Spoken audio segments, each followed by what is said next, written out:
नमस्कार दोस्तों, आज हम लोग बात करने वाले हैं जो हम लोग काफ़ी ज़्यादा सुन रहे हैं, which is a very intense thing.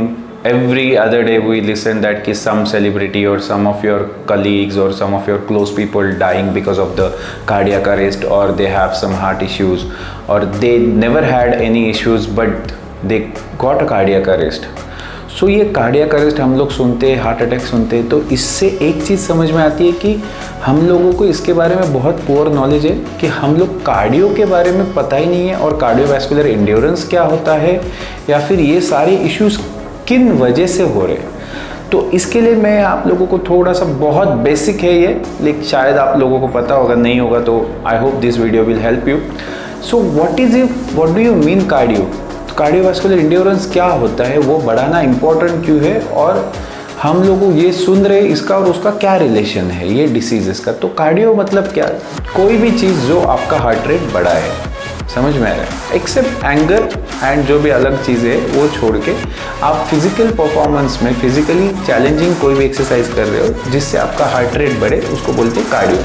तो ये कार्डियो को हम लोग इम्प्रूव कैसे कर सकते हैं? कार्डियोवैस्कुलर एंड्योरेंस जो हम लोग बोलते हैं कि फिटनेस कंपोनेंट्स होते हैं 5, उसमें से सबसे इंपॉर्टेंट कंपोनेंट है कार्डियोवैस्कुलर एंड्योरेंस और मस्कुलर एंड्योरेंस, और उसके बाद होते हैं muscular skeletal strength, flexibility, ideal body composition and agility. So ये 6 चीज़ें होती है और काफ़ी सारी चीज़ें हैं, 6 इंपॉर्टेंट है. उसमें सबसे इंपॉर्टेंट होता है कार्डियोवैस्कुलर एंड्योरेंस.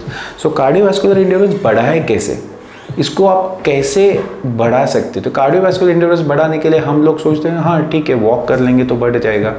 वॉक करने से अगर बढ़ता है तो आधा इंडिया वॉक करता है, किसी का भी कार्डियोवैस्कुलर एंड्योरेंस बढ़ा नहीं है. कुछ लोग, मेरे क्लाइंट्स, कुछ लोगों को मैं मिलता हूँ तो वो लोग बोलते हैं हम लोग घर में काफ़ी सारा काम करते हैं, मेरे भाई 10,000 स्टेप तो ऐसे ही होते, फिर भी उनका फैट वैसे ही है, ओबेसिटी वैसे ही है, कुछ भी फ़र्क नहीं पड़ा. तो फिर ये कार्डियोवैस्कुलर एंड्योरेंस बढ़ता कैसे है? आपको ये समझना पड़ेगा इसके पहले कि कार्डियो क्या है. तो कार्डियो क्या होता है? एक होता है अपर बॉडी कार्डियो, एक होता है lower body cardio. Lower body cardio जो हर कोई करता है. मैं for example, if you are doing cycling, if you are doing running, if you are doing brisk walking, if you are doing swimming में दोनों होता है, तो ये सारे लोअर बॉडी से रिलेटेड कार्डियोज है. तो ये जो कार्डियोज है ये आप लोअर बॉडी कार्डियो करते हो. और अपर बॉडी कार्डियोज में क्या आता है? अपर बॉडी कार्डियोज में आता है रोइंग मशीन, जैसे मैंने स्विमिंग के बारे में बताया. एक स्कीइंग का नया मशीन आया है जो आप अपर बॉडी कार्डियो में यूज़ कर सकते हैं. तो अपर बॉडी कार्डियो ज़रूरी है, 100% ज़रूरी है, क्योंकि मोस्ट ऑफ द टाइम आप लोअर बॉडी पे ही खड़े हो, लेकिन अपर बॉडी से एक्सरसाइजेस नहीं करते. सो आपको ये समझ में आया, एक होता है अपर बॉडी कार्डियो, एक होता है लोअर बॉडी कार्डियो. और इसी कार्डियो को हम लोग डिवाइड कैसे करेंगे? हम लोग करेंगे इंडोर कार्डियो और आउटडोर कार्डियो में. सो इंडोर कार्डियो, आउटडोर कार्डियो क्या होता है? आप जो एक्सरसाइजेस जो मैंने बताई वो सारी की सारी इंडोर भी कर सकते हो, आउटडोर भी कर सकते हो. For example, if you want to do cycling, you can do indoor और outdoor also. If you want to run, you can run on the treadmill, you can run on the floor also, run outside also. कहीं पे भी, road पे भाग सकते हो आप, ground पे भाग सकते हो, कहीं पे भी भाग सकते हो. साइकिलिंग करना है, स्विमिंग करना है, इंडोर स्विमिंग या आउटडोर स्विमिंग भी होता है.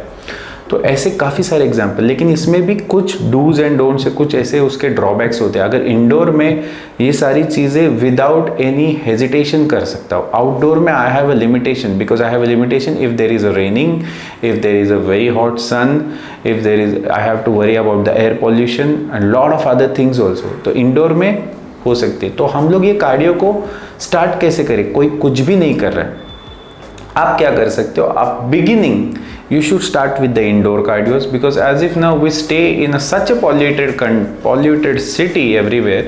If some people are staying in rural areas also, but they also have a lot of pollution they face, a lot of adulteration is happening.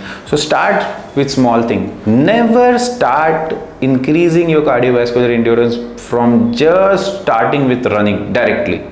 You should start with slow walking, brisk walking, then slow jogging and then run. But वो भी एक, उसको भी एक periodisation होता है.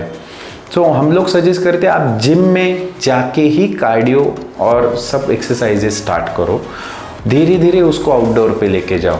लेकिन वो अगर आपको ज़रूरत है, if you have that goal, if you are running, if you are doing a marathon, if you are a performance athlete, तो आउटडोर. नहीं, आपका गोल है कि आपको हेल्दी रहना है, फिट रहना है, तो आप इसको कंबाइन कर सकते हो. तो ये indoor outdoor upper body lower body cardio होता है। और इसके साथ साथ कुछ टाइप्स ऑफ कार्डियोज होते हैं जो आप इंडोर आउटडोर दोनों जगह पे परफॉर्म कर सकते हो। जैसे कि हम लोग बोलते हैं कि इंटरवल ट्रेनिंग होती है। इंटरवल ट्रेनिंग में you can do the multiple machines 10 minutes, for example cross trainer, bike हो गया, ट्रेडमिल हो गया, रोइंग मशीन हो गया।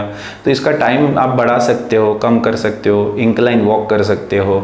तो ये हो गया इंटरवल ट्रेनिंग। फिर क्रॉसफिट ट्रेनिंग होता है। क्रॉसफिट एक अलग कंप्लीटली स्पोर्ट है। क्रॉस ट्रेनिंग अलग है, क्रॉसफिट अलग है। तो ये हम लोग सिंप्लीफाई करना बहुत इंपॉर्टेंट है। जो बिगिनर है उसने क्रॉसफिट ट्रेनिंग कभी नहीं करनी चाहिए। पहले बेसिक्स पे ध्यान दीजिए, उसके बाद आप कर सकते हो सर्किट ट्रेनिंग। सर्किट ट्रेनिंग में जैसे मैंने बताया multiple machines you can do it for a short period of time, back to back.